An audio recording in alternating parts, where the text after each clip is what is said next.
প্রেম কুমার বাবুর যারা সমর্থক কাঞ্চনপুরে 4-5 হাজার যতই ছিল, তাদের থেকে অর্ধেক আমাদের দলে যোগদান করেছে কয়েকদিন আগেও। তো যারা আইপিএফটি ছেড়ে বিজেপিতে এসেছেন, তাদেরও বক্তব্য যে প্রেম কুমার বাবু যদি বিজেপিতে আসেন, ওনাকে যেন টিকিট না দেওয়া হয়, কেননা ওনার সঙ্গে কাজ করেছেন যারা, তাদের বক্তব্য, এটা আমার বক্তব্য না।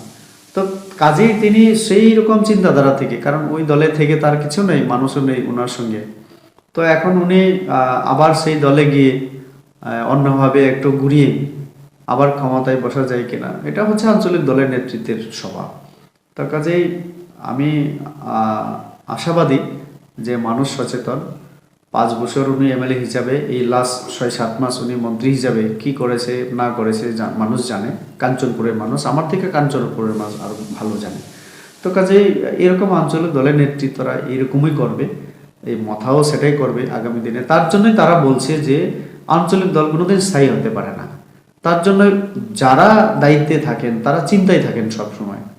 তো কর্মীদেরকে ধরে রাখার জন্য কিছু একটা বলতে হবে, উত্তেজনাপূর্ণ এমন কিছু বক্তব্য রাখলে কর্মীরা একটু জোশ ফিরে পাবে। তো তার জন্য বলছে লাস্ট ফাইট। আমরাও জানি পার্টি যদি না থাকে তো লাস্ট ফাইট তো হবে।